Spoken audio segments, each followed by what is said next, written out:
Alice did not move when she heard it. She was standing in the narrow anteroom of the library, the room that had once served as a secretary's waiting chamber, grey-lit and close, smelling of old leather and the particular damp of paper that had been stored too long without air, with her hands raised toward a shelf of account ledgers.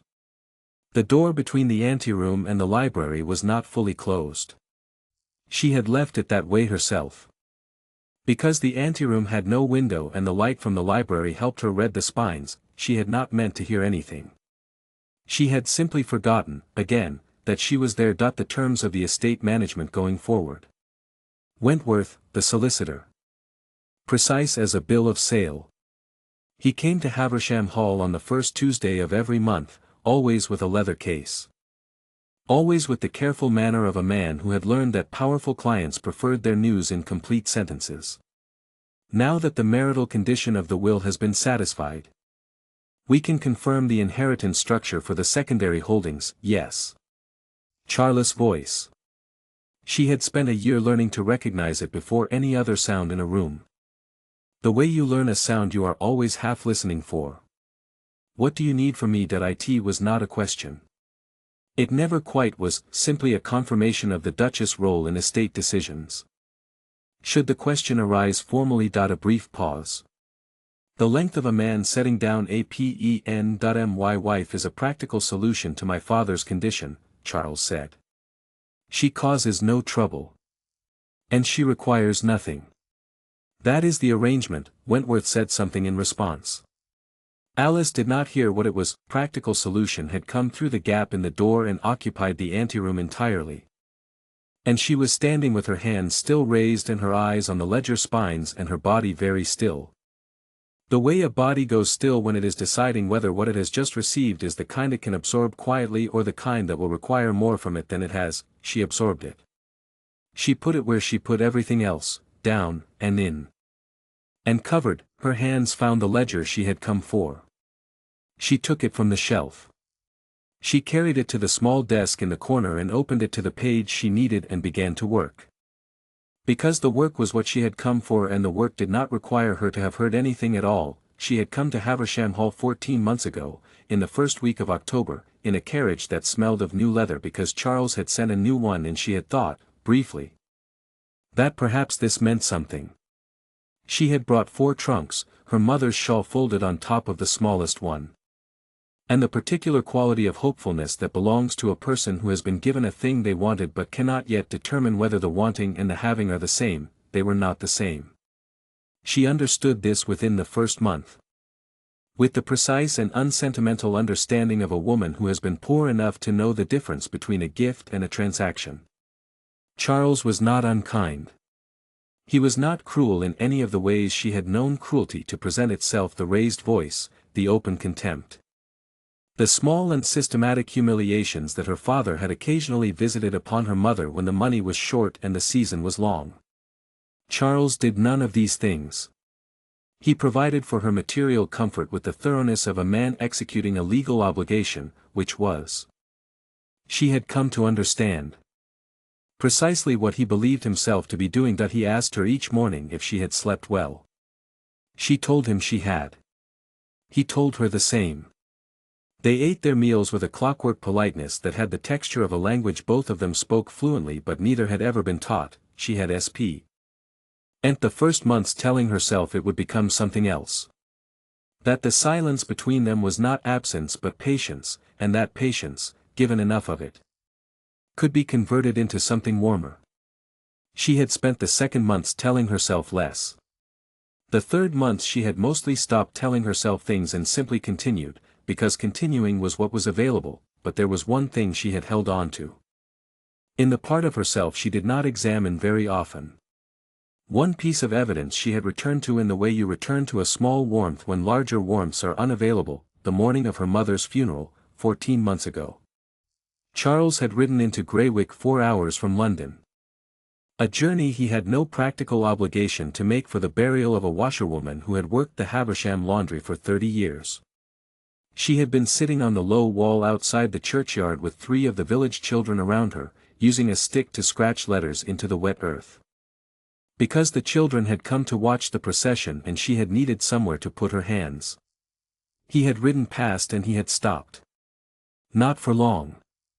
A moment only, the horse still beneath him, before he rode on, she had thought, for 14 months. That the stopping meant he had seen her. Today she understood that she had been wrong, or that it no longer mattered which. Wentworth left an hour after she had stopped listening to him. She heard the front door, the carriage wheels on gravel. The house reassembling its silence the way it always did, efficiently, without remainder. Charles crossed the hallway. His footsteps were even and unhurried. He passed the anteroom door without pausing, without turning his head. Without any alteration in his pace that would indicate the door concealed anything worth the interruption of his stride, she listened to his steps go down the hall and up the stairs. She sat for a moment longer with her hands flat on the open ledger. Then she closed it. She replaced it on the shelf. She smoothed the front of her dress, which was plain wool and did not require smoothing, but her hands needed something definite to do. That evening she did not wait for him at the dining table. She ate in the kitchen with Mrs. Poole and the scullery girls, which she did occasionally, and which no one in the hall had ever found remarkable enough to mention. She returned to her small sitting room, the repurposed sewing room on the east side of the house that she had chosen when she arrived because it was the only room that had not yet been completely decided, and she sat in the dark. For a long time, she was not, she told herself, making a decision. There was no storm, no window, no set jaw. What happened was quieter than that and less dramatic and more final. It was the particular sensation of a thing that has been almost true for a long time becoming completely untrue. Not all at once but in the last small increment that makes it so, like a door that has been slowly closing for months and has now, with no particular ceremony, come to rest in its frame. She had been waiting. She was done waiting. That was all. She was awake before 5 the next morning. She dressed in the dark, her hands moving through the familiar geography of her clothes without candle, the plain wool dress, the sturdy boots she had brought from Greywick because they were hers and she had not thought to buy new ones, her mother's shawl.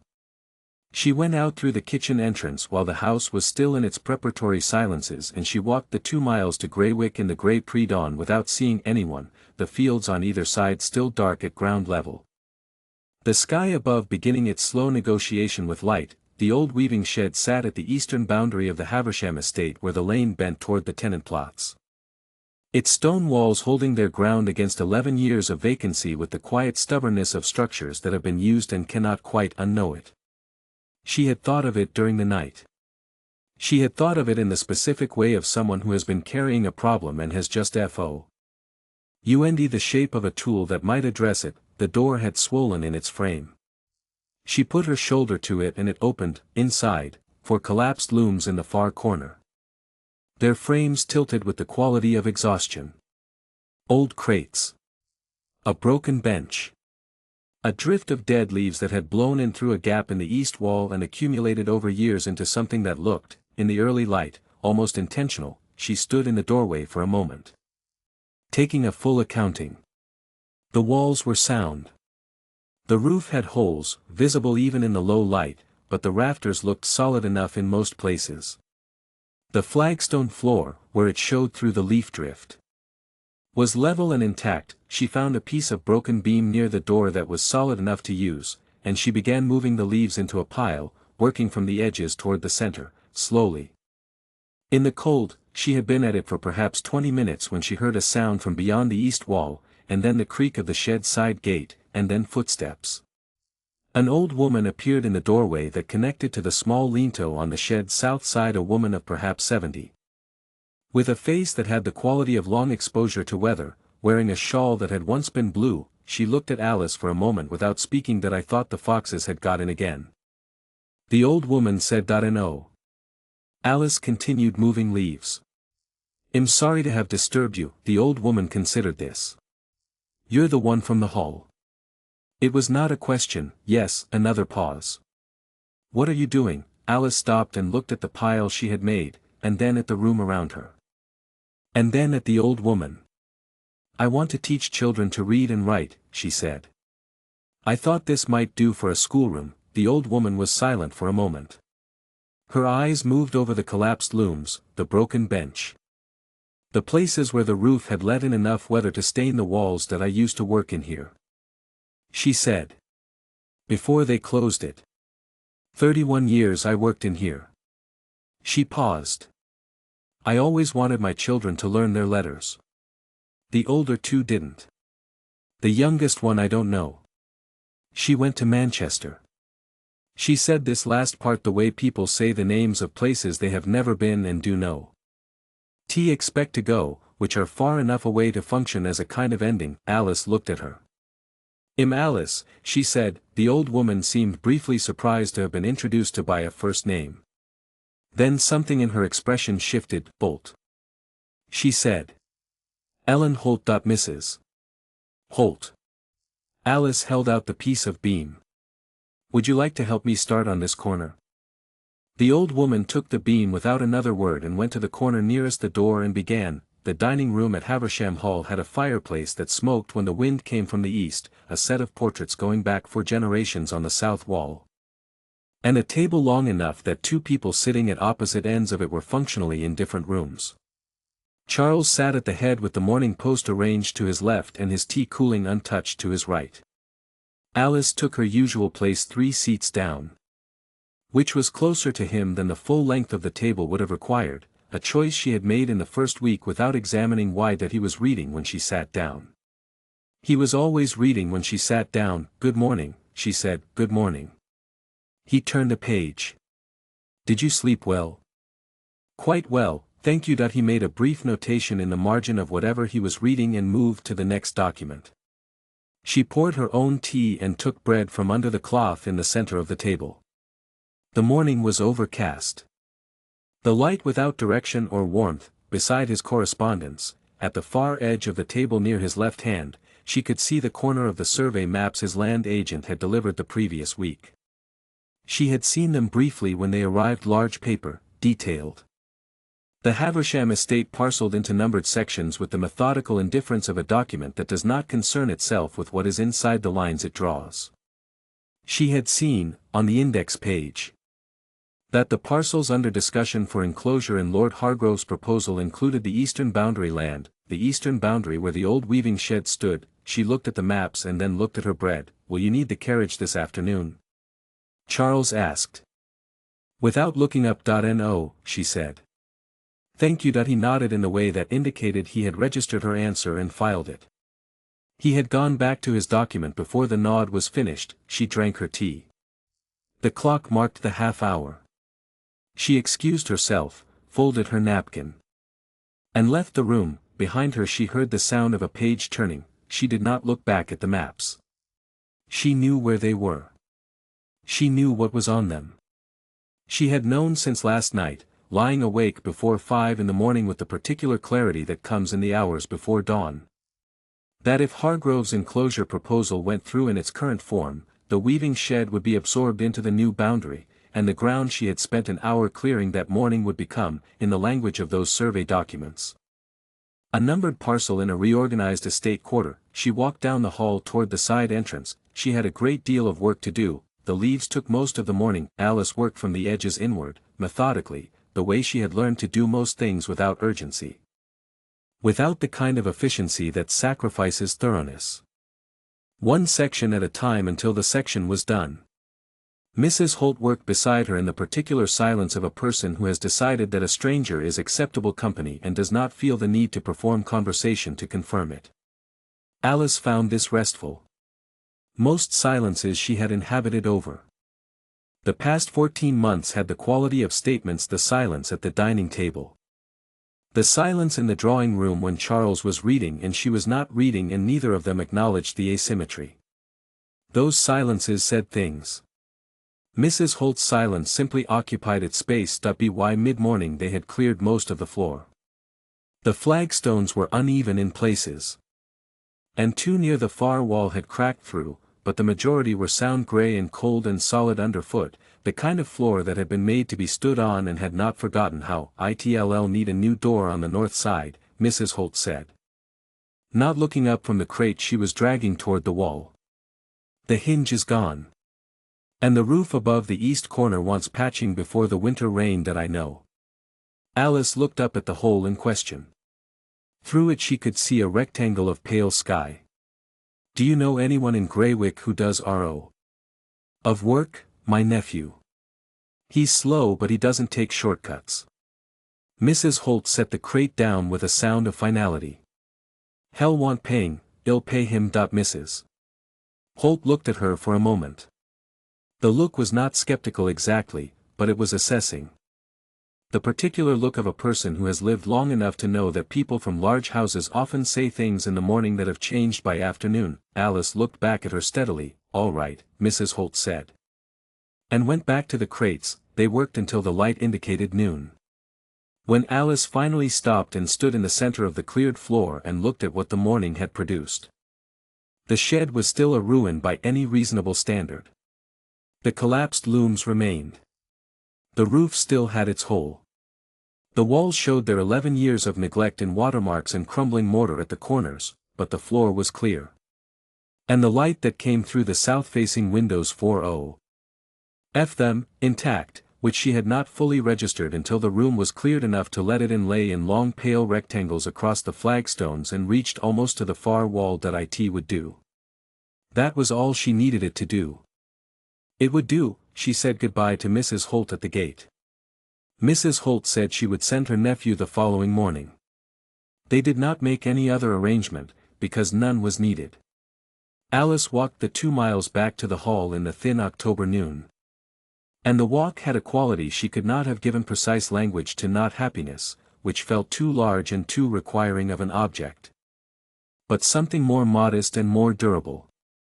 The quality of having begun something that did not depend on anyone else's awareness that it had begun. The next morning at breakfast, she watched Charles work through the survey maps while she ate her bread. He had spread them partially open on the table beside his correspondence, anchored at one corner by his teacup and at the other by the salt dish, and he was moving between them and a printed document that she recognized.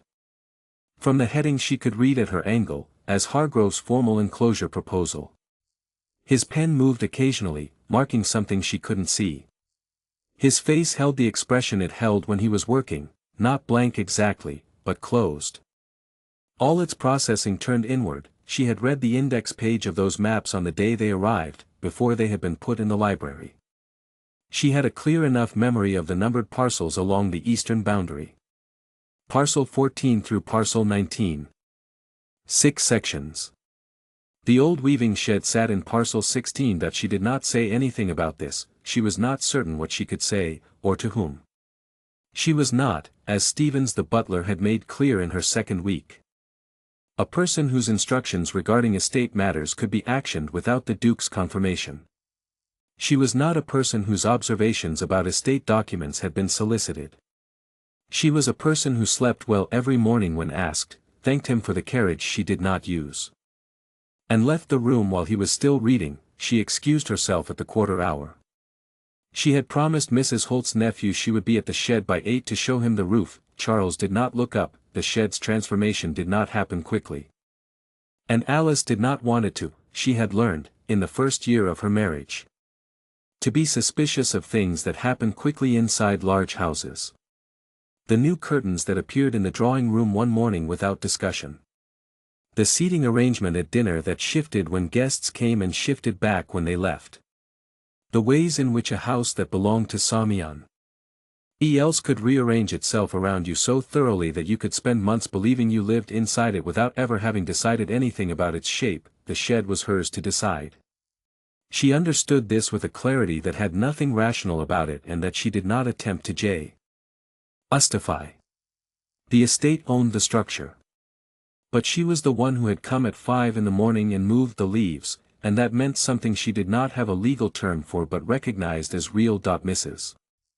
Holt's nephew, a large quiet man named Croft, came the following morning and assessed the roof with the economical skepticism of a craftsman who has seen worse and is willing to say so. He could patch the east corner for what Alice had in her household pin money for the month. She said yes. He began that afternoon. Over the following 2 weeks, the shed became, by gradual and practical increments, something that could shelter a small number of people from the weather. The roof was patched. The collapsed looms were broken apart and stacked against the back wall for firewood. A neighbor of Mrs. Holt's contributed 2 benches that had been sitting in his barn since his children grew good solid O.A.K., not elegant, made for use.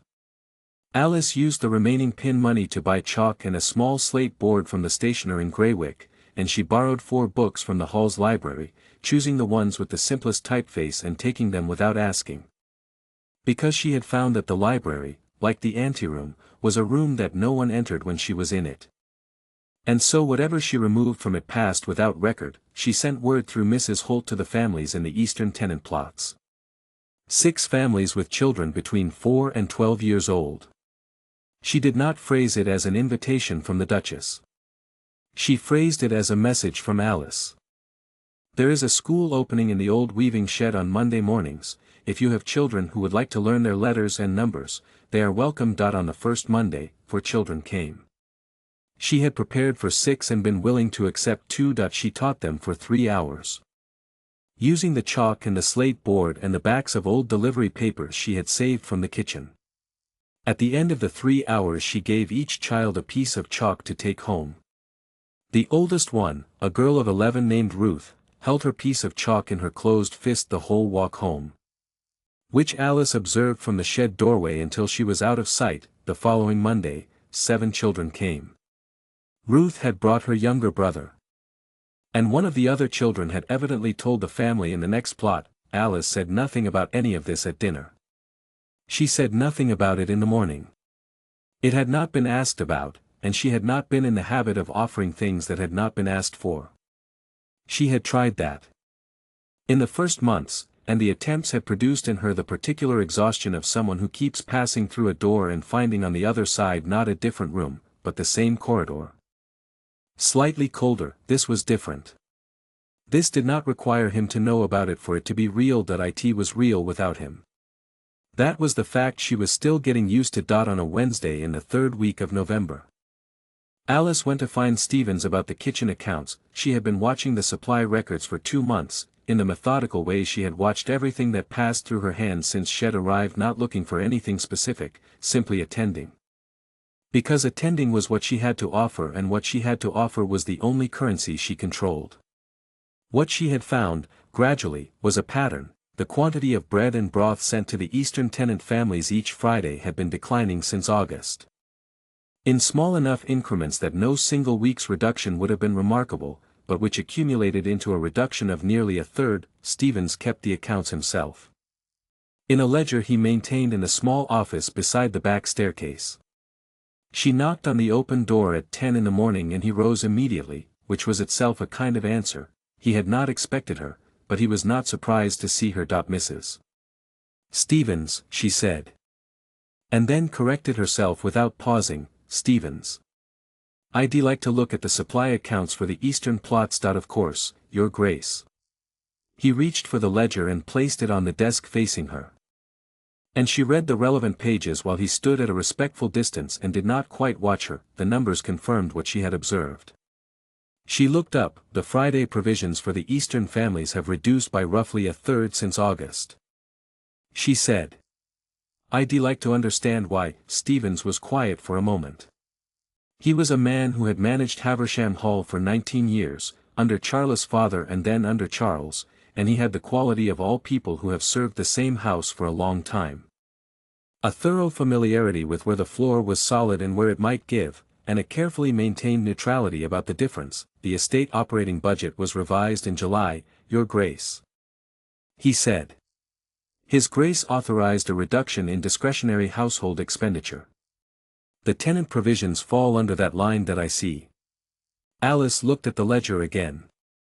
The numbers were precise and clean. Recorded in Stevens' careful hand. I'd like to restore the original quantity. I'll take it from my personal household allowance. Stevens paused. The pause was barely visible.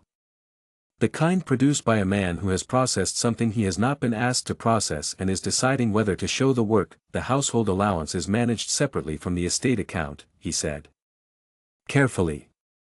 Any adjustment of that kind would normally require His Grace's confirmation. Alice looked at him steadily. Not, she was aware, with the particular authority of a woman who had spent her life being looked at as an authority in rooms like this. "But steadily. I am the Duchess of Haversham," she said. "The household allowance is mine to direct. Of course, Your Grace." Another pause, shorter this time, of a different quality. "You'll need to document the reallocation. If His Grace reviews the accounts, then he'll see that I've reallocated it," Alice said. "That is not a problem." She closed the ledger and handed it back to him. Because she had what she needed from it, and leaving him holding it felt more correct than leaving it on his desk. Stevens took it.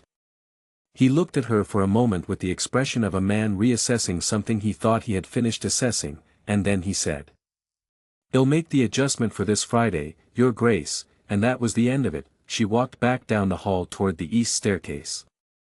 Her hands were entirely steady. She had not been certain they would be, which was why she had kept them still during the conversation, resting on the ledger or at her sides. So there would be nothing to observe. At the bottom of the stairs she stopped for a moment. She had not asked for confirmation. She had not waited to be told her own authority was sufficient. She had simply used it and left the room. It was a small thing. She knew it was a small thing. But small things, she was learning, were where everything real lived. The first time Tom Marsh wrote his own name, he did it wrong. He pressed the chalk too hard and the letters came out thick and uneven. The T leaning left and the M collapsing into something that resembled a fence after a bad winter. He stared at it for a moment with the expression of a person who has attempted something in public and is now assessing the damage. Then he looked up at Alice. She was sitting on the low bench beside the slate board, close enough that she could see his work without standing over him, far enough that the looking did not feel like surveillance.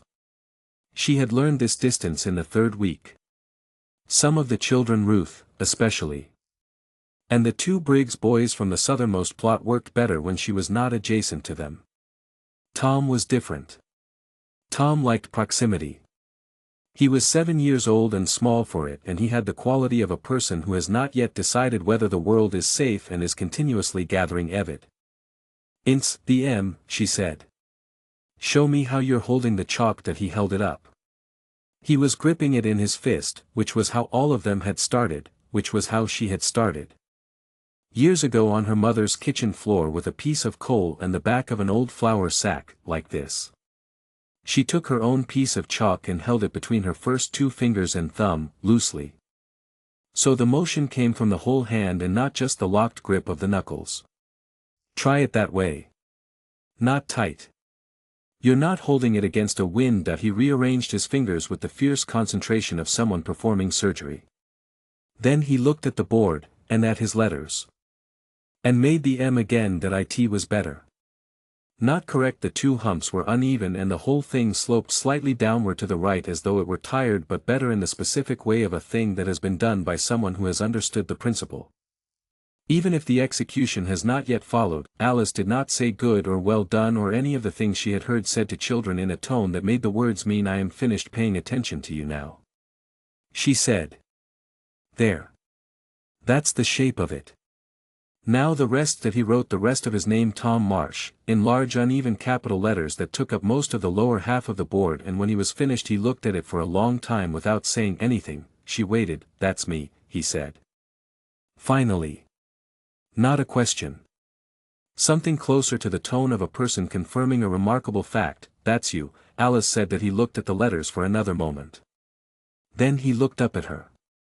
"Can I keep it?" The slate board could not be kept. It was the school's only one. And she needed it for the other children. But she had, in the past week, begun saving the smooth insides of the flour delivery papers that came to the hall kitchen each Thursday.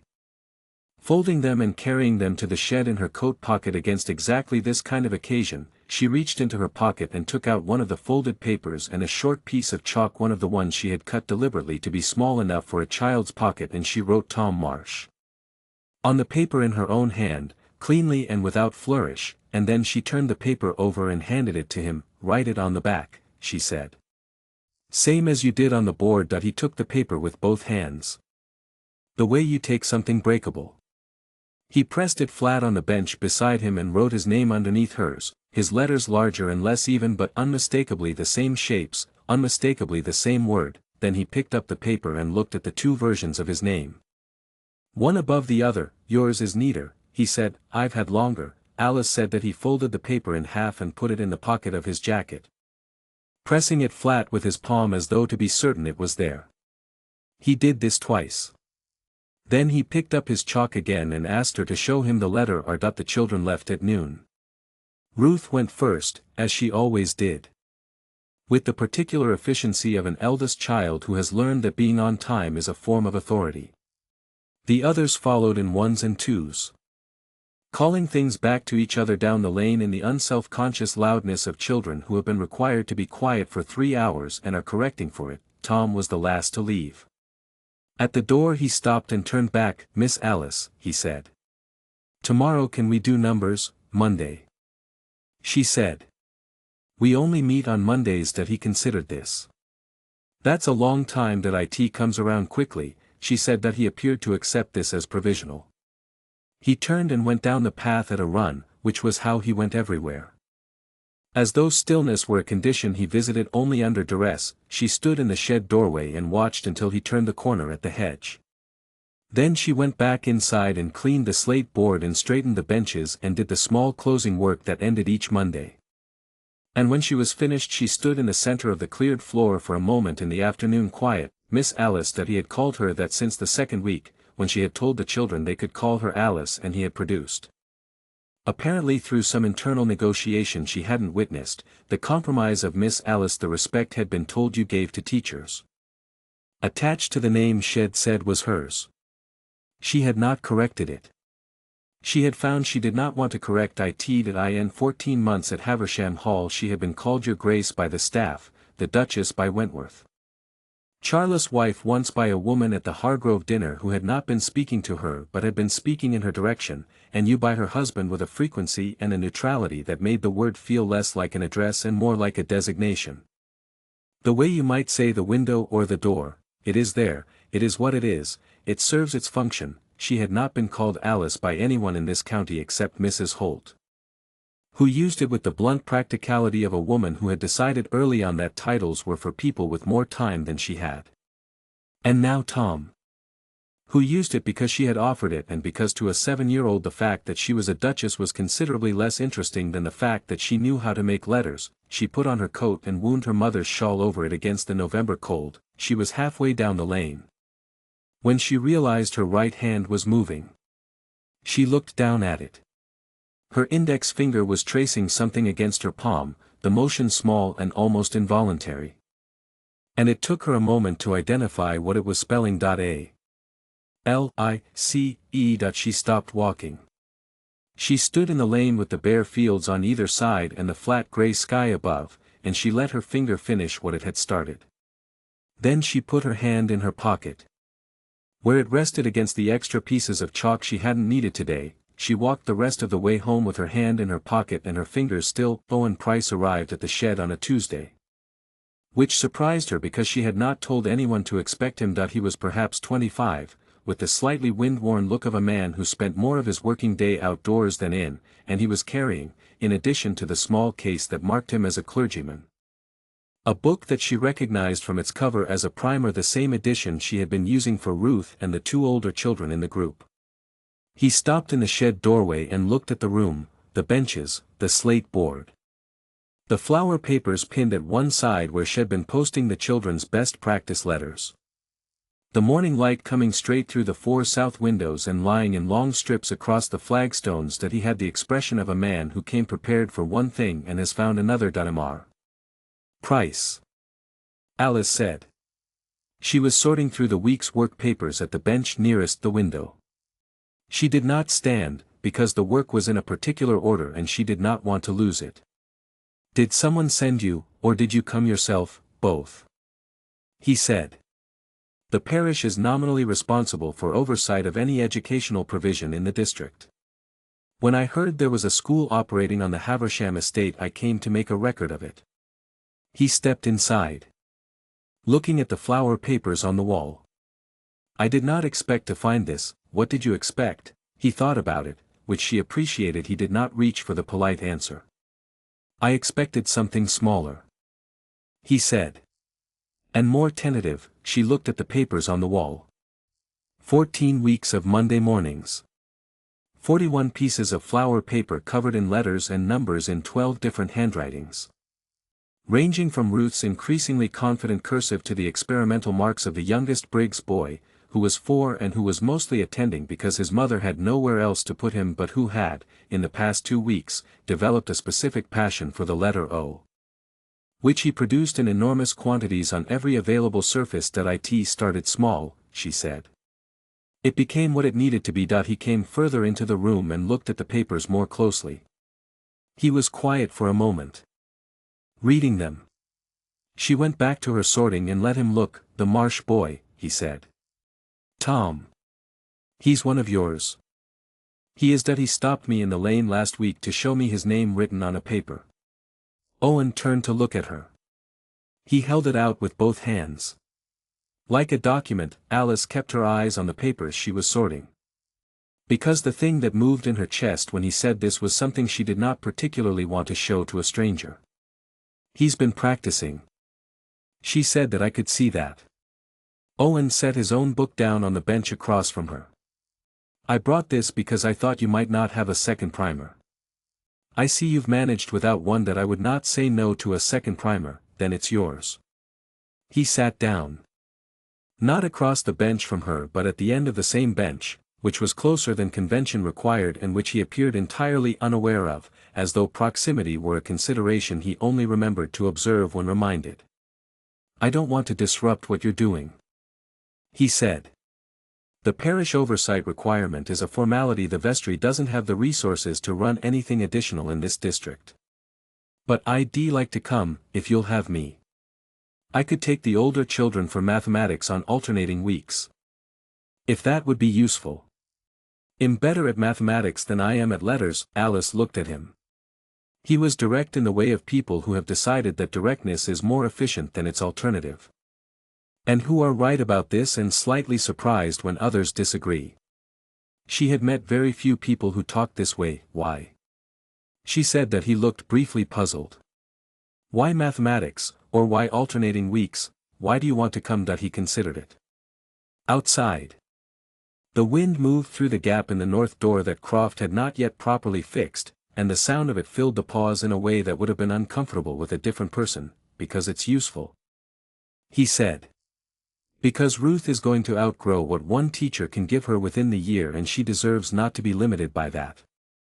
And because he stopped. He looked at the papers on the wall again. Because this is the kind of thing that matters. And I don't often find myself near things that matter. I would like to be useful to it. She studied him for a moment. Monday mornings, she said. 9 to noon. The children's names are on the papers. Ruth Denny is the eldest and she sets the tone if she respects you. The rest will follow. Don't try to manage her. Answer her questions directly and admit it when you don't know. I can do that. You'll know if you can't, Alice said. They'll tell me. He almost smiled at this. Not quite. But the motion was there. I don't doubt it. She handed him the sorted papers to look through. He took them with the hands of someone used to handling documents carefully and began to read. She moved to the slate board and began preparing the next week's lesson. They worked in the same room for the next hour with the comfortable efficiency of two people who have discovered they occupy their space in compatible ways. He asked questions when he had them. Directly and without apology. She answered them the same way.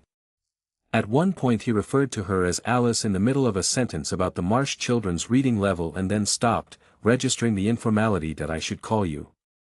Alice is fine, she said. Without looking up from the board. He was quiet for a moment. Most people in the district call you the Duchess, he said, when they think you're not hearing them. I know, they mean it more respectfully than it sounds. She considered this. Some of them do. She said. He looked at her. She kept her eyes on the board. After a moment he said, with the careful plainness of someone offering a thing they mean. For what it's worth, I think what you've built here is remarkable. Not remarkable for a duchess. Remarkable. Alice set the chalk down on the edge of the board and looked at what she had written. The words for next Monday's lesson, the names of all 12 children, the numbers 1 through 20, and at the bottom, a question she had decided to start with: what is something you know that no one taught you? She had not thought about it as remarkable. She had thought about it as necessary, and then as possible, and then as real. Those three things, in that order, seemed to her more important than remarkable. Thank you, she said. And because he had been plain with her and so she could be plain back, come on Monday. Well, see how Ruth decides about you. He laughed, a brief, unguarded sound.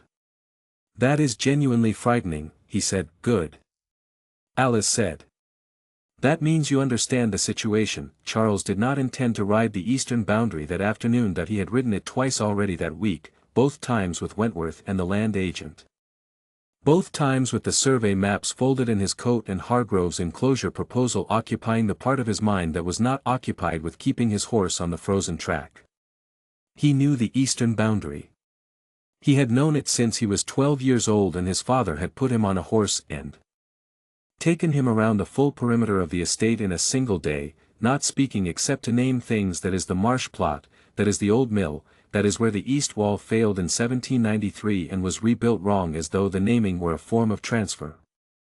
As though speaking the inventory of a thing was how you came to own it. He rode the eastern boundary that afternoon because there was no particular reason not to, and because the alternative was returning to the library and the correspondence that had been accumulating since Tuesday, and he found, in a way he did not examine, that the library had a quality recently that made him disinclined to enter it without purpose. The cold had come improperly the past week. The fields on either side of the eastern track were iron-gray with frost that hadn't fully lifted even by early afternoon. And his horse moved through it with the patient resignation of an animal that understands seasons and does not take them personally. He rode without urgency.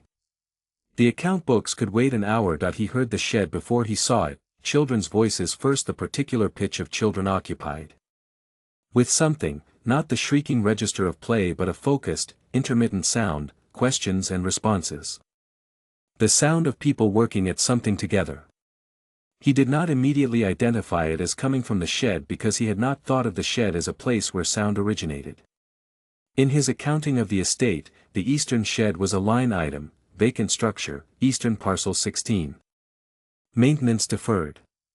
He had passed it on the survey maps a dozen times in the past month without picturing it as a place where anything was currently occurring. He pulled his horse to a slower pace as he came around the bend in the track where the shed's south-facing windows came into view. The windows had been cleaned. That was the first thing he noticed, and it was a strange first thing to notice, but the glass had that quality of having recently been seen, to the flat winter light coming through it with the particular clarity that follows cleaning, as opposed to the milky dimness he associated with the shed from every previous occasion he had ridden past it. Through the nearest window he could see movement, the vague shapes of small figures, and, standing at the far end of the room, a person he took a moment to identify, Alice. She was standing at a slate board with her back 3/4 to the window, pointing at something written on it. She was wearing her plain wool dress and her mother's shawl over it, and her hair was in the simple arrangement she wore every day. And there was nothing about her appearance that was different from how she appeared at the breakfast table every morning. But she was talking, and her hands were moving when she talked, not the restrained, careful gestures she used in rooms at the hall, but something larger and less managed.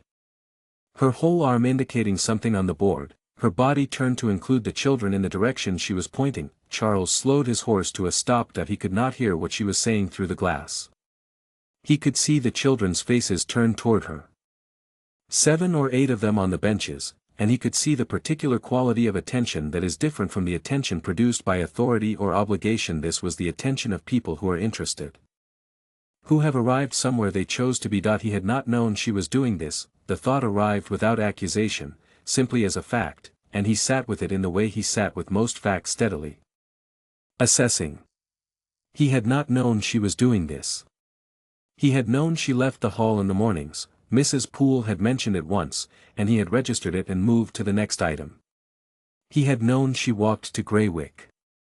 He had not asked why or in what direction after Greywick, which was. He was aware, not a full accounting. She turned to say something to the child nearest her, and he saw her face that he had seen his wife's face at the breakfast table every morning for 14 months. He had seen it at the dinners they attended together, across tables in other people's houses. Composed in the careful pleasantness she deployed in those rooms. He had seen it when he passed her in the hallways of Haversham Hall. When she looked up briefly from whatever she was carrying and said something practical and continued on her way, that he had not seen what he was looking at now. She was listening to the child with the whole of her attention, her head tilted slightly. And then the child said something and she laughed, not the contained, appropriate sound she produced at dinner tables when something was offered as a joke and required acknowledgement, but something entirely different, something that involved her whole face. That made the lines of her expression rearrange themselves into a configuration he had not previously seen and did not have a prior record of. And that lasted long enough and was complete enough that he could not attribute it to accident or reflex, that he sat on his horse at the edge of the frozen track and looked at his wife laughing in the weaving shed he had forgotten to think about for 11 years, the sensation that moved through him was not one he had an immediate name for. It was not pleasant. It had the quality of a thing arriving late, after the window for receiving it usefully had already closed. The specific discomfort of a man who has just understood something he should have understood considerably sooner and who cannot retroactively not understand it. She had looked like that at the funeral. He had not remembered that clearly, or he had not permitted himself to remember it clearly. Which was not the same thing but had the same effect. She had been sitting on the low wall with the stick and the children, and she had been laughing at something one of them said, and he had stopped his horse without deciding to. And he had sat there for a moment in the lane with the cold coming down and the churchyard behind its wall and her face completely unaware of him, and then he had ridden on. He had told himself, later, that he had stopped because his horse had a tendency to misplace its footing on wet ground, and the lane at that point was muddy. That he was aware, having told himself this for 14 months. That it was not true. That he watched her move to the other side of the slate board and write something on it. The children leaned forward collectively, the slight synchronized movement of people who want to see better, and she pointed at what she had written and said something. And the child on the end bench, a small boy, barely visible over the bench top, raised his hand with the urgency of someone who has just understood something and cannot wait. Charles turned his horse and rode back toward the hall. He ate dinner alone that evening. This was not unusual. Alice took her meals in the kitchen on Mondays. He had owned this from Mrs. Poole, who had mentioned it in the context of the kitchen schedule, and he had noted it and not remarked on it because there had seemed nothing to remark. He sat at the head of the long table and worked through his correspondence while he ate, as he always did. And the room was exactly as it was every evening. That he put down his pen once, in the middle of a paragraph about the enclosure proposal, and looked at the empty chairs. There were 12 of them. He had never counted before. He picked up his pen and finished the paragraph. After dinner he went to the library. He sat at the desk and looked at the shelves for a moment without opening anything. Then he pulled the locked lower drawer open, took out the folder of personal correspondence, the letters he had never sent, which he kept here rather than in his bedroom, because his bedroom was a room he slept in and this was a room he thought in.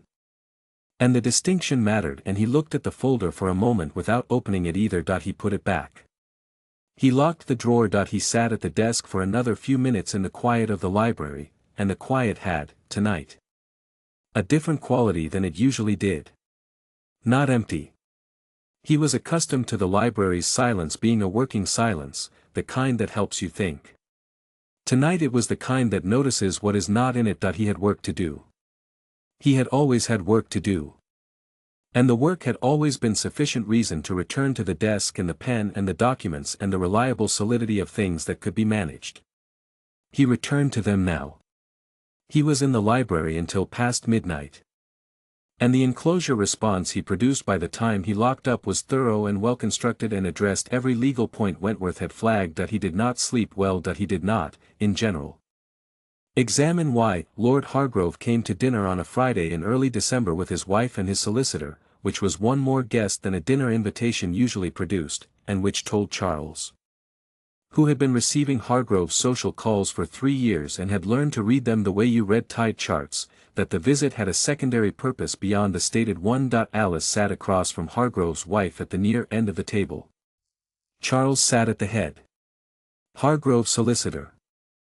A thin man from London named Crail, who had the particular quality of a person who is always in the room slightly more than you remember inviting, sat to Charlotte's left. The dinner began as these dinners always began: the weather, the roads, the particular inconvenience of the season. Hargrove was a man who understood the social function of inconsequential conversation and deployed it with the skill of someone who knew that every preliminary builds something. Even when, especially when it appears to be building nothing. It was Mrs. Hargrove who introduced the subject of the school. She did it with the practiced ease of a woman whose social weapon of choice is apparent admiration. We have heard the most charming things, she said, turning to Alice with the expression of someone preparing to be generous, about your little project at the old weaving shed. A school for the tenant children. What a perfectly kind idea. Alice set down her fork with the same movement she always used to set things down: deliberate, quiet. Giving nothing away. It's a school, she said. Yes, how very charitable. Mrs. Hargrove smiled. The word charitable was placed with precision, like a piece of furniture positioned to obscure something on the wall behind it. Given the time of year. It must be such a comfort to those families. A little occupation for the children are learning to read and write. Alice said. And arithmetic. Ruth Denny is working through long division. I wouldn't describe that as a little occupation. There was a small pause around the table. Not long the length of a recalibration. Hargrove turned from his conversation with Crail and applied the particular attention of a man who has registered that something adjacent to him has become interesting. He was 53, large in the way of men who have spent their lives occupying the best chair in every room. With the heavy assurance of someone who has been the most financially consequential person in most conversations he has entered, and has arranged his personality around this fact: the weaving shed, he said pleasantly. That would be on the eastern parcel. Parcel 16. If I'm remembering the survey correctly. He was remembering it correctly. He always remembered the surveys correctly. That's right, Charles said. Interesting. Hargrove picked up his glass. I only mention it because, depending on the outcome of the boundary discussions, the status of that parcel may be subject to review.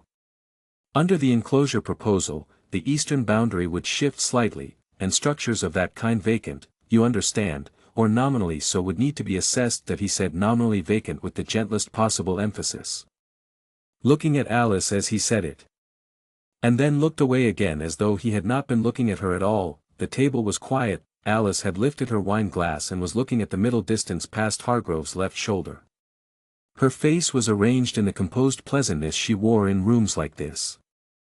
The expression that gave away nothing and required nothing, and for a moment Charles watched it and understood, with the clarity that had been accumulating in him since Monday afternoon, that this expression cost her something. That it was not neutrality but labor. That she had been performing it in rooms like this for 14 months because the rooms had left her no other option. The enclosure proposal, Charles said, is not yet agreed. No. Of course not. Hargrove smiled easily. Simply thinking aloud. These things take time. The important thing is that any existing provisions— he glanced at Alice again, the same light, dismissive glance— are properly documented before the boundary questions are settled. Alice put her glass down. She looked at Hargrove directly. The school has 14 students, she said, ranging in age from 4 to 12. Several of them are from families whose land borders the proposed enclosure boundary. I expect they will find it useful to be able to read the documents explaining what is being done to their family's property. She paused. I plan to make sure of it. The room held something for a moment after she finished speaking. Hargrove's expression did not change. He was too experienced for his expression to change. But something behind it did, a small internal rearrangement. The specific quality of a man recategorizing a person he had already filed and finding the file insufficient. Very thorough, he said, pleasantly. Yes, Alice said. She picked up her fork and returned to her meal. At the head of the table, Charles looked at his wife for the length of time it took him to reach for his own glass, which was 3 seconds, perhaps 4. She did not look at him. She was looking at her plate, eating, her face returned to its composed arrangement. And he could not tell from looking at her whether what had just happened in this room had cost her or satisfied her or some combination of both that did not have a clean name. That he looked away. He drank his wine. The conversation moved on, as conversations at tables like this always did. Finding the smooth ground after the rough with the practiced efficiency of people who have agreed, collectively, that the surface is the safest place to be, under the table, out of sight, Alice's hand rested on her knee. Open and still, the list took her 3 evenings to compile. She did it at the small desk in her sitting room, after dinner, by candlelight. Using the back pages of an old account book she had found in the anteroom and which no one had asked for in the 14 months she had been at the hall. She wrote in the careful hand her mother had taught her, not the handwriting of someone educated for elegance, but the handwriting of someone taught that clarity was a form of respect for the person who would need to read it. 13 families. She knew their names because their children came to the shed on Monday mornings and had told her, in the way children tell you things. Without structure or editorial selection, simply as facts that were part of the air they breathed. She knew the Marsh family held their plot on a verbal tenancy renewed each Michaelmas. That the Briggs boy's father had a written agreement from Charles's father's time that had not been reviewed since. She knew the Denny family, Ruth's family, had been on the eastern boundary for 3 generations. And that Ruth's grandmother still kept the original lease document folded in a Bible that lived on the kitchen shelf. She knew which families had documentation and which were working from memory and custom, because the children had told her without knowing they were telling her anything important. Because to them the details of their family's tenure were simply background. The furniture of ordinary life. She knew which of the 13 parcels bordered the proposed enclosure line directly and which would be affected by the secondary drainage changes that Hargrove's surveyor had marked on the edge of the map she had read in the library 3 weeks ago. On the afternoon she had returned the agricultural text she had borrowed and had paused, standing at the shelf, to look at what was visible of the survey maps where they protruded from the folder below. She had not looked for long. She had looked long enough. The list was 2 pages. Names. Plot numbers as she understood them from the maps, tenure type where she knew it, specific vulnerabilities in the enclosure proposal's current language, and for each family, 1 sentence she had written last, after all the other columns were filled. What this family would lose, she read through it once when she was finished, correcting 2 plot numbers she had initially transposed. Then she folded it and put it in the pocket of her wool dress, where it sat for 2 days while she considered what to do with it. She found Charles in the library on a Wednesday morning. He was at the desk with Wentworth across from him and the enclosure proposal open between them. The survey maps waited at the corners with whatever was at hand: a dictionary, a brass letter opener, his untouched tea.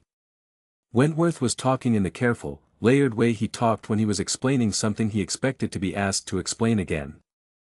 And Charles was listening with the quality of attention he gave to documents rather than to people, total, still, absorbing without responding. Alice stood in the doorway for a moment. She had stood in doorways like this before, in this house, in the early months, waiting for a pause. For an acknowledgement, for some indication that the room had registered her presence and made room for it. She had learned, eventually, that the pause she was waiting for would not come on its own. And that waiting for it was a way of agreeing to be invisible. She walked in. "That I am sorry to interrupt," she said, which was the required form. And which she meant in the sense that she recognized the interruption was real and not in the sense that she was going to undo it. She took the folded list from her pocket and placed it on the desk beside the survey maps. Charles looked at it. Wentworth looked at it. Neither of them said anything. "Those are the 13 families whose plots are directly affected by the enclosure proposal," she said. "The right column is the tenure type for each. The ones marked with an asterisk have documentation that could be used in a formal objection. The ones without asterisks are on verbal tenancy only. Which means they have the most to lose and the least standing to object on their own." She stopped. She had said what she came to say. Charles looked at the list. He looked at it the way he looked at documents he was taking seriously, not scanning but reading, line by line. With the particular quality of stillness that meant his attention had committed. After a moment he turned to the second page, plot 9. He said. "The Denny family. You have them as documentation holders. Ruth Denny's grandmother has the original lease document from your father's tenure. It's in a Bible on her kitchen shelf. He looked up. He had the expression of a man processing a category error, not disbelief. But the specific recalibration of someone who has received information that does not fit the folder he had it filed in. How do you know that? Ruth told me. Alice said. She was explaining why her grandmother doesn't lend the Bible to anyone. She said the paper inside it is more important than the prayers. Something moved across his face. Not quite amusement, something quieter than that. That existed in the same region. Why father would have found that a reasonable position. He said that I expect that's why he gave them the lease. Wentworth cleared his throat. The sound of a man reminding two people that he was present and had a schedule. Charles looked back at the list. He turned to the first page again and read something she couldn't see from her position. Then looked up at Wentworth. The asterisk plots. If we're going to contest the enclosure boundary, these are where we start. The documented tenancies give us standing for a formal objection. The verbal ones need to be converted to written agreements before the enclosure hearing. Or they won't survive review. The hearing is 6 weeks out, Wentworth said. Then we have 6 weeks. Charles looked at Alice. Is this everything, or is there more? That's everything I have. She said. The plot numbers in the second column, I worked them from the survey maps in this room. You should have them checked against the official record. That I will. He picked up the list and held it for a moment. The Marsh family. Verbal tenancy. Your note says Mrs. Holt's son. Yes. That he was quiet for a moment. My father knew the Holt family, he said. He said it in the tone of a man reporting a fact, and then he appeared to decide that the fact had been sufficiently reported. Because he looked back at Wentworth and the work resumed, Alice left the room. In the hallway she stopped for a moment with her back against the wall beside the door and breathed. Her hands were steady. She had made sure of that before she went in. She was still making sure of it now. Which was not the same as it being easy, but was sufficient. Through the closed door she could hear Wentworth's voice resuming its careful, layered explanation. And then Charles' voice, asking something, shorter and more direct. The voice he used when he was working through a problem and had found the load-bearing question that he would deal with the enclosure proposal. She knew this with the practical certainty of someone who has studied how a person works and can now predict, with reasonable accuracy, what they will do with information once they have it. He would deal with it correctly and thoroughly and without requiring anything further from her. That was enough. It was more than enough. It was the first time in 14 months that anything she had done had walked through that door and stay. In the room after she left, she went to put on her coat. She had a school to run. She found the letter on a Thursday. She had not been looking for it. She had never gone through his things, not in 14 months. Not in the early months when she had still been in the phase of learning the house and its geography, which rooms were his, which were open, which were neither and therefore hers, and not later, when the geography had long since settled into habit. She was not the kind of woman who looked through other people's things. Her mother had taught her that privacy was something you gave people even when you hadn't been given much of it yourself. Especially then. She had come to the library to return a book that it was the same agricultural text she had borrowed 3 weeks ago, the one about eastern drainage patterns that had been useful when she was thinking through the Hargrove boundary problem. She had finished with it.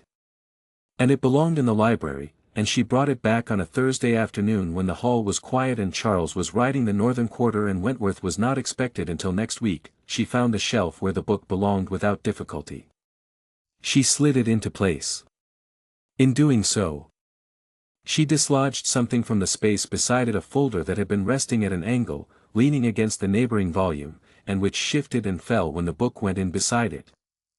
Scattering its contents across the lower shelf and the floor below, she crouched and gathered the pages. They were letters, mostly correspondence from his father's time, by the look of the handwriting.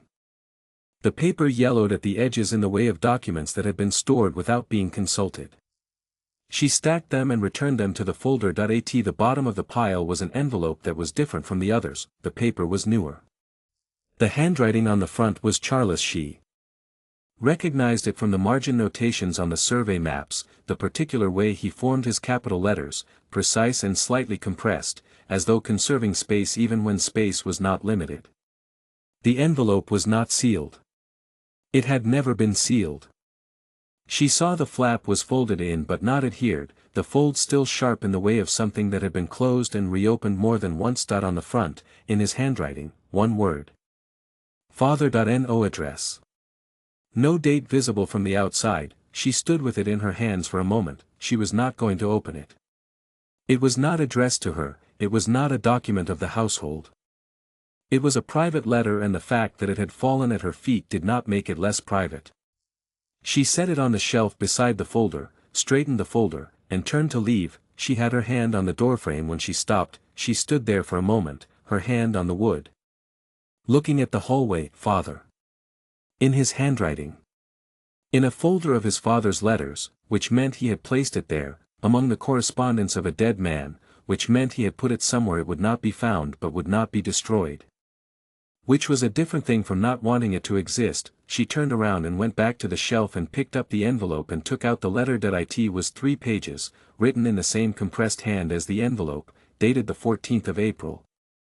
1815, 6 months before their wedding. She stood at the shelf and read it. The first page was about the estate.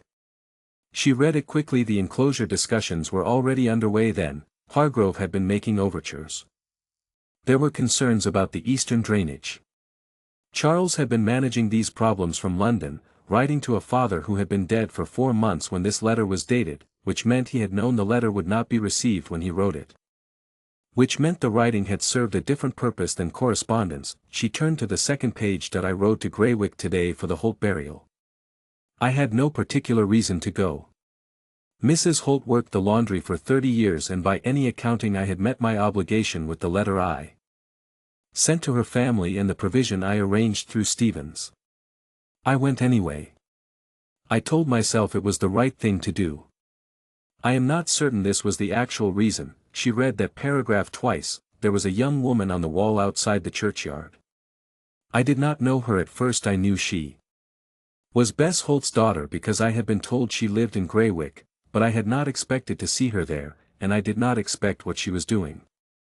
She was teaching 3 or 4 village children around her, and she was using a stick to write letters in the mud. And the children were watching her the way children watch something that is interesting to them. Which is entirely differently from how they watch something they are obligated to attend to. I stopped my horse. I did not intend to stop. I sat there for a moment. I cannot account for exactly how long, and I watched her, and she did not see me, and the children did not see me. And I was entirely unnecessary to what was happening. I don't know what to do with seeing her.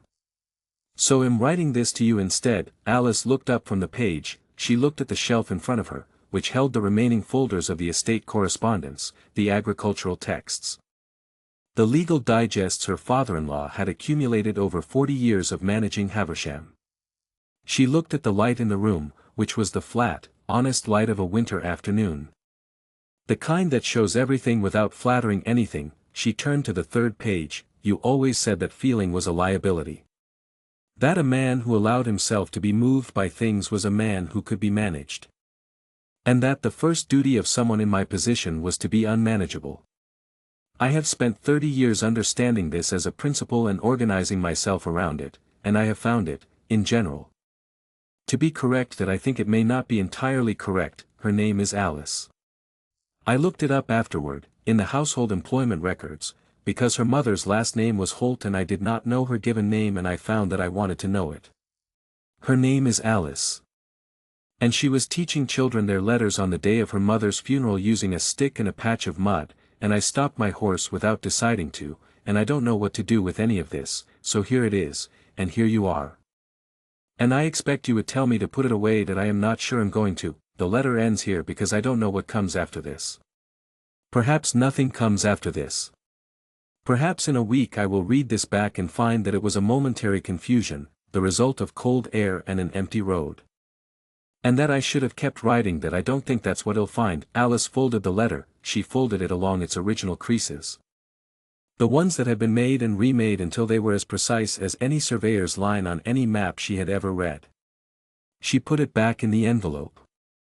She put the envelope back in the folder. She returned the folder to its place on the shelf, then she sat down in the nearest chair, which happened to be the one behind the desk, the one that was his, and she put her hands flat on the desk in front of her and she looked at the window. Outside, the light was going. The winter afternoon did what winter afternoons did in this part of England, not a dramatic sunset. No concession to atmosphere, simply a steady, methodical withdrawal of light until the room was a different room than it had been 20 minutes ago. She sat in the changing light and held what she had just read and tried to determine what shape it was. She had spent 14 months believing one thing: that he had chosen her for the reason he had told Wentworth, with the tone he had used when he told Wentworth. In the category of decision he had clearly placed the matter in practical solution. The arrangement. She had believed this because he had given her no evidence to the contrary and considerable evidence in support. And because she was not in the habit of constructing alternative explanations for things when the available explanation was sufficient and the alternative would require her to hope in a direction she had decided not to hope in anymore. The letter was not an alternative explanation. It was not a comfortable revision of the story. He had seen her 6 months before the wedding, on the wall outside the churchyard. He had stopped his horse and he had seen her doing the thing she was still doing, and he had not known what to do with it. And so he had done with it what she was only now beginning to understand he did with everything that moved him. He had written it down in a letter to a dead man and he had put it in a folder on a shelf and he had gotten on with the work. She thought about the folder. About the fact that he had placed it there, among his father's correspondence. Which was the correspondence he never touched because his father was 4 months dead when he wrote it, and touching it was therefore an act with a particular quality, not filing, not discarding, but placing between the letters of a man who had told him that feeling was a liability. As though he had been answering the argument and the answer was here. This. Whatever this is. She sat with this for a long time. The room went dark around her. She did not light the candles. The thing she was sitting with was not forgiveness. She was precise enough about language to know the difference between "I understand why you did it" and "I forgive you for what it caused."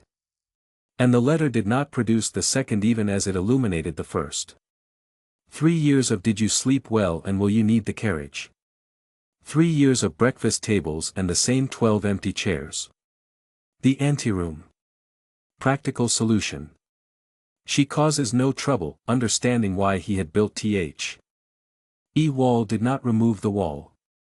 She knew this, but the wall had a different quality now than it had this morning, when it had simply been a wall.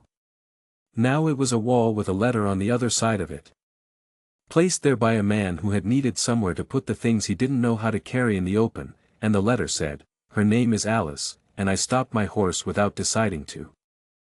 And I don't think what he'll find in a week is confusion." She sat until the room was fully dark, then she got up, lit the candle on the desk, and left the library.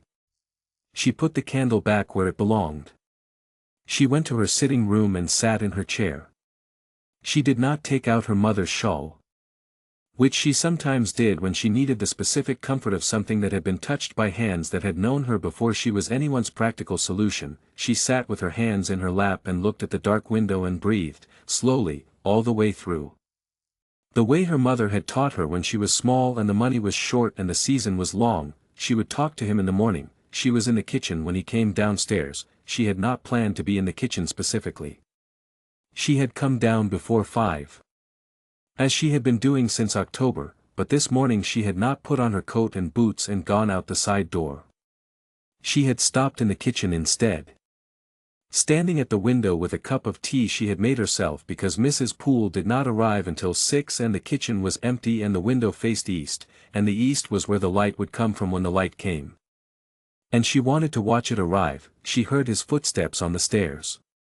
She recognized them before she had time to decide how she felt about recognizing them, which was how it had always been. Which was part of what the letter had clarified, that he stopped in the doorway. She did not turn around immediately.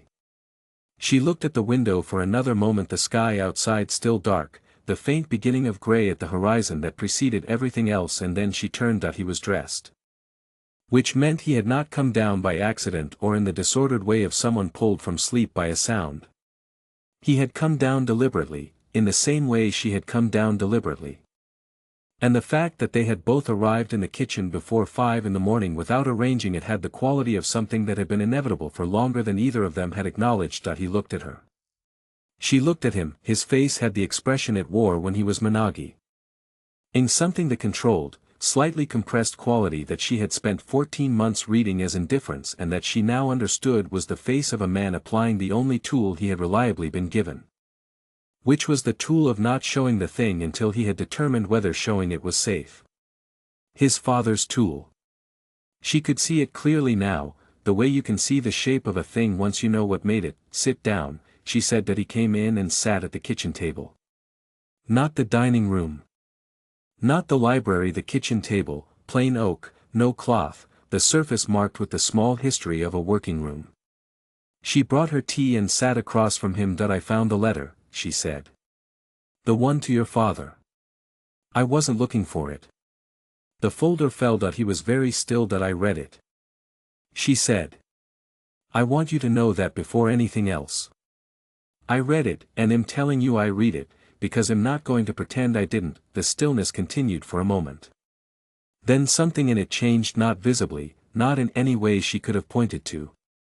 But she had been watching this man's stillness for 14 months and she knew its varieties. This was not the stillness of control. This was the stillness of a person who has been waiting for a particular thing to happen and has just been told that it has happened. And is now deciding what to do with the fact that the waiting is over. All right, he said. 2 words. The flattest possible acknowledgement. And yet, you rode to Greywick for my mother's funeral. She said. From London. You didn't have to do that. No, and 6 months later you proposed. Yes. She looked at him. He was looking at the table, at the space between his hands, which were resting flat on the oak surface in the deliberate way of a man who has decided where to put them and is keeping to the decision. I need to ask you something, she said. And I need you to answer me honestly. Not the way you answer Wentworth. Not the way you answer a document. The way a person answers another person. He looked up. His eyes met hers and stayed there, which was itself different from the breakfast table. From 14 months of eyes that moved from document to document and included her in the general survey of the room without stopping. You chose me, she said. Before the proposal, before the legal arrangement. Before any of the practical reasons you chose me. That's what the letter says. A silence. Yes. He said. Then why? She stopped. She had prepared this question. She had sat in the dark library for an hour and sat in her sitting room for another hour and had thought she knew exactly how to ask it.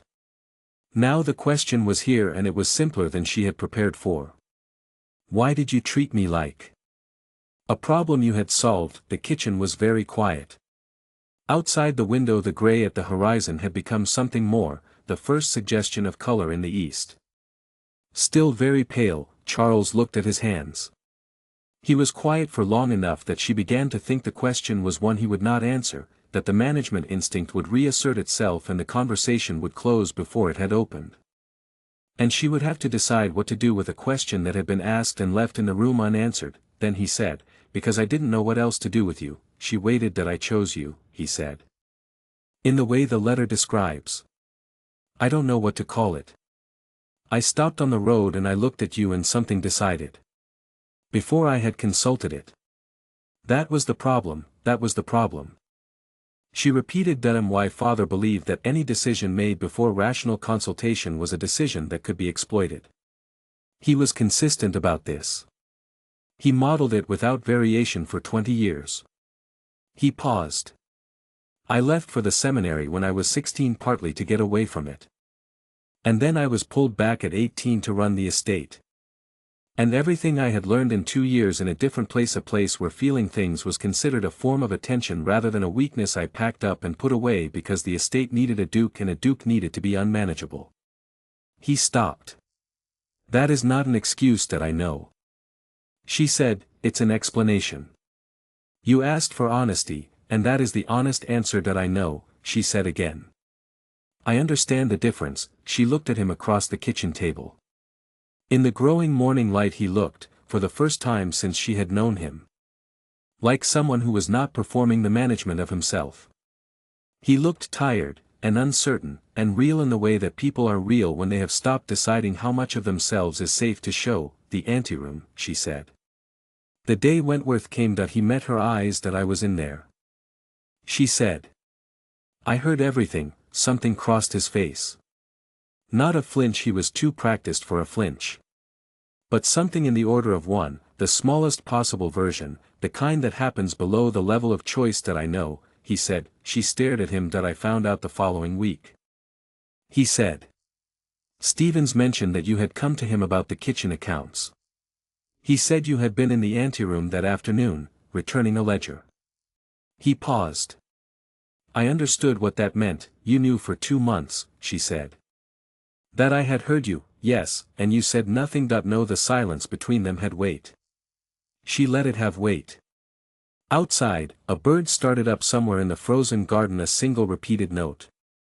The sound of something announcing itself into the cold. What I said to Wentworth was accurate in its terms, Charles said.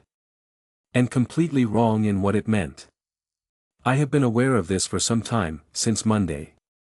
She said. When you rode past the shed that he looked at her. You stopped your horse, she said. I didn't see you. But Mrs. Holt did. From the lean-to. She told me that evening that a silence of a different quality. The quality of two people discovering that they have been watching each other without knowing it, and that this watching has a history that I am not going to ask you to forgive me. Charles said. I'm not certain I've earned the right to ask for it. You haven't. Alice said that he received this without argument, which was itself something, but I want to tell you something. She said. Because I sat in that library last night, and I sat in my room, and I thought about what the letter meant and what it didn't mean. And this is what I determined. She looked at him steadily. I believe that you chose me. I believe the letter is true. I believe you stopped on the road at my mother's funeral because something in you had already decided, and that is real. And I am not going to pretend it isn't, that he was watching her with the complete, unguarded attention of a man who has stopped managing the outcome and is simply present for it, but that belief and the last 14 months are both true at the same time. She said. The choosing and what came after. I'm not going to give up one to make room for the other. They are both real and I am keeping both of them. The kitchen was entirely still. That I don't know how to be in a marriage, Charles said. The words came out without their usual compression. As though they had been in a pressurized space and the pressure had gone. Not the way you deserve. I have been doing what I know how to do, which is manage things, and you are not a thing to be managed. And I have known this for longer than I have behaved as though I knew it. Alice looked at her tea. It had gone cold. She looked at it for a moment and then looked back at him, then learn. She said. That's what I've been doing. It turns out it's possible. That he looked at her for a long time. The morning light was coming properly now, filling the kitchen with the particular grey gold of a winter dawn. And in it she could see the lines of his face clearly, the tension that had been there for years and was not, this morning, entirely there. Tell me what you need, he said. Honesty. She said. Not management. Not the careful version. What is actually true? She held his gaze. I have been doing the work of this estate for 3 months without being asked and without being acknowledged and without asking for acknowledgement. Because the work needed doing and doing it was its own justification. I am going to keep doing it. But I am not going to keep eating breakfast across from someone who treats me like a ledger entry. I will not do that any more. No. He said. You shouldn't have done it for one morning. The simplicity of this stopped her for a moment. She looked at him. He looked back at her. Outside the window the garden was becoming visible, the frost-pale grass and the bare hedges and the long low light of a December morning in England. Cold and quiet and real. Start with honesty, she said. That's all. Start there. All right, he said. That he said it the way he said things when he meant them, not with emphasis, not with the performance of sincerity, but flatly and without escape route. The way he wrote in the margin of a document when he had reached a conclusion he was prepared to stand behind. She nodded. She got up and put the kettle on for fresh tea because hers was cold and because the morning was going to continue and they were both going to be in it and it seemed right to have something warm. That he stayed at the table. After a moment he said, "The enclosure hearing is in 4 weeks. Wentworth is preparing the objection using the list you provided. The Denny documentation in particular is strong. Ruth's grandmother said she would bring it in person if needed." Alice said, "She might need to, she will. She's been waiting 30 years for someone to ask." She heard something from across the kitchen that it took her a moment to identify, because she had not heard it before in this house. A brief, quiet sound. Almost nothing. But it was there.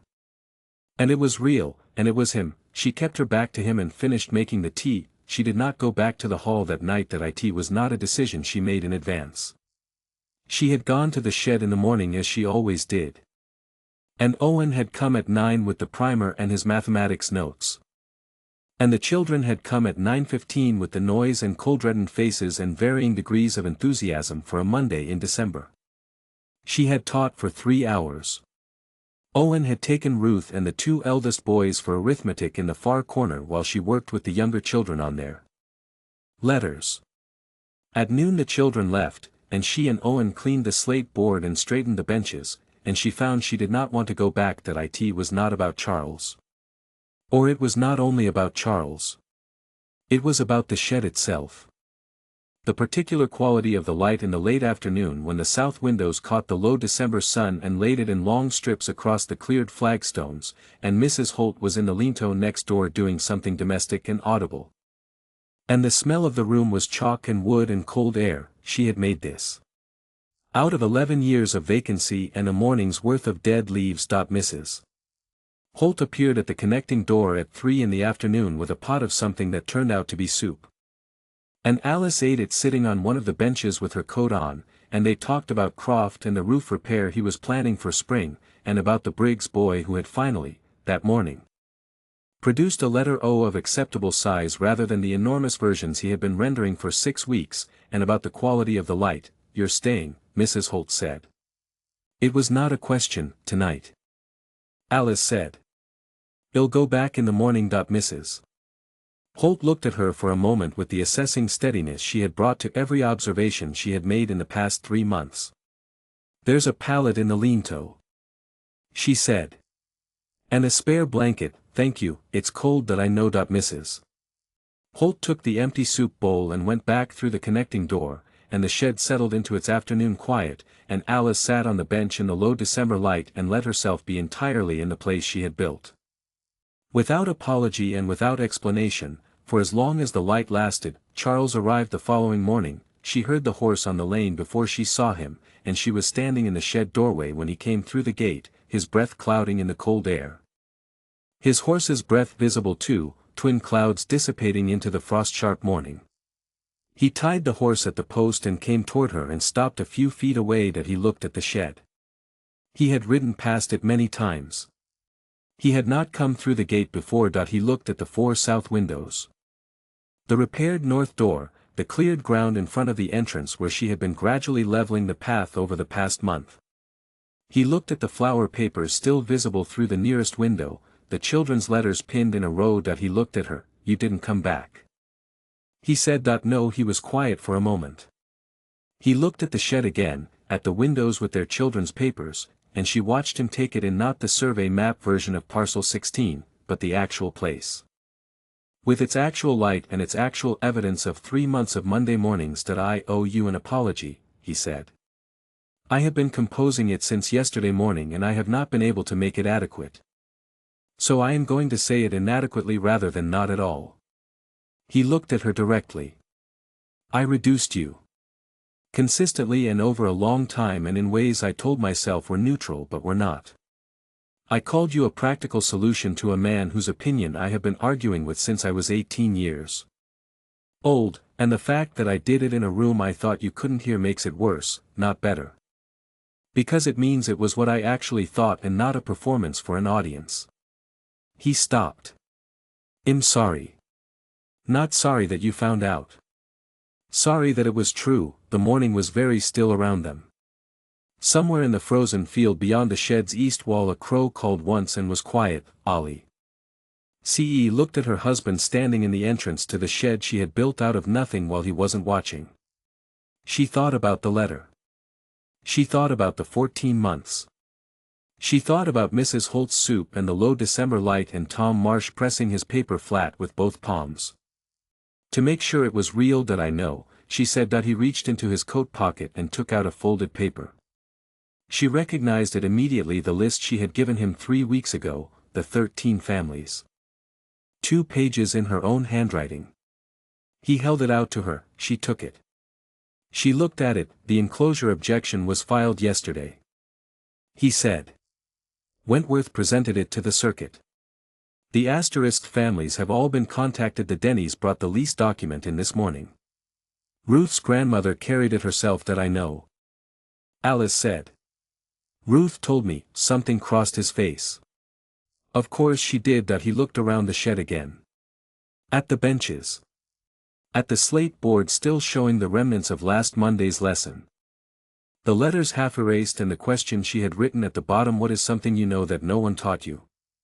Still partially legible. Tom Marsh stopped me in the lane last week. He said. He showed me a paper with his name written on it. He paused. He said you taught him. That he taught himself, Alice said. I just showed him where to hold the chalk. Charles looked at her for a moment. He had the expression she had first seen on Monday afternoon through the south window. The one she had not had a name for then and had a partial name for now. The expression of a man who is looking at something he should have been looking at for a long time and is not going to look away. That he reached back into his pocket and took out one more thing. She recognized it before he had fully produced it, the envelope. The single word on the front in his handwriting. That he held it for a moment, and then he held it out to her. She looked at it. She looked at him. That I know you read it. He said. I want you to have it. Not as an explanation. Not as a justification. Just. He stopped. He looked at the envelope in his extended hand. Because your name is in it. It should belong to you. She took it from him. She held it for a moment, feeling the weight of the paper. The sharpness of the fold lines. Then she put it in her coat pocket, against her mother's shawl. Come in, she said. She stepped back from the doorway. I'll show you where the OS go. He looked briefly startled. And then something happened in his expression that she watched arrive and did not look away from. A slow rearrangement, the locked window quality giving way to something that had no defense in it. Something that was simply itself. That he followed her inside. The shed was cold and pale lit and smelled of chalk and old wood. She showed him the wall of flower papers, running her finger along the row, the earliest ones from October with their large uncertain letters. The recent ones where the shapes were becoming reliable and the names were becoming, unmistakably, the signatures of specific people. She told him each child's name. He listened without looking away or reaching for something else to attend to, when she got to Tom's section 4 papers. Each one showing a progression from the sprawling first attempt to the controlled, practiced letters of the most recent. Charles stood in front of them for a long time. At the bottom of the 4th paper, below Tom's own name written 10 times in a careful row, was one additional line. Tom had written it the previous week without being asked, in the largest letters he had yet produced, Miss Alice. 2 words. Filling the bottom third of the paper, Charles looked at them. She stood beside him and let him look. After a moment he said, quietly. Without any of the management in it, he's right, you know. She looked at the paper. That is exactly who you are, he said. That is exactly what you are. And I spent 14 months not seeing it, and I don't expect you to find that forgivable. And I'm not asking you to. He paused. I'm asking for the chance to know what it would mean to see it clearly from now on. If you'll let me try. The shed was quiet around them. Outside, the December morning was doing what December mornings do, cold and unhurried, giving nothing away. Requiring you to make your own warmth or go without. She looked at Tom's paper for another moment. Then she looked at her husband. Monday mornings, she said. 9 to noon. The children's names are on the papers. She looked at the benches, the slate board. The 4 south windows with their long rectangles of winter light lying across the flagstone floor. Ruth Denny sets the tone. Don't try to manage her. Answer her questions directly. He looked at her. A pause, and admit it when you don't know, he said. Yes. She said. That, outside the horse shifted at the post, a small practical sound, the sound of a world that had continued while they were inside it. The light moved slightly as a cloud passed over the sun, and then the sun came back and the strips of light on the floor were there again, unchanged. Exact, she turned back to the wall of papers and straightened Tom's, which had come slightly loose at the corner, behind her. She heard Charles sit down on the nearest bench. He did not say anything. He sat in the shed she had built, and he was quiet in the particular way of someone who has arrived somewhere and intends to stay. And the silence between them was not the silence of the breakfast table or the carriage or the long empty hallway of Haversham Hall at night. It was the silence of 2 people who have said the necessary things and are now, without ceremony. Beginning, she reached into her coat pocket. Her fingers found the envelope first, then the shawl beneath it, the familiar worn wool. The specific texture of something that had been handled with care for a long time. She left the envelope where it was and took her hand back out. There was work to do. There was always work to do, and the work was what she had, and the work was enough, and it was more than enough. And she was here, and he was here, and the light was exactly what it was, and the children would come on Monday, and Ruth would be difficult and Tom would ask about numbers, and Mrs. Holt would bring soup at 3. And the list of 13 families was in her pocket alongside a letter with her name in it, written by a man who had stopped his horse on a muddy lane and not been able to say why, and had been trying, in all the wrong ways and now perhaps in one right one. To account for it, ever since she picked up the chalk, she went to the slate board, she wrote, in the center, in the plain and careful hand her mother had taught her, Alice, just that. Just her name. She looked at it for a moment. Then she wrote the date below it, December the 9th. 1815, because things that are real deserve to be marked, and she had learned, over the past 3 months, that marking them was her job, and she was good at it, and she was not going to stop.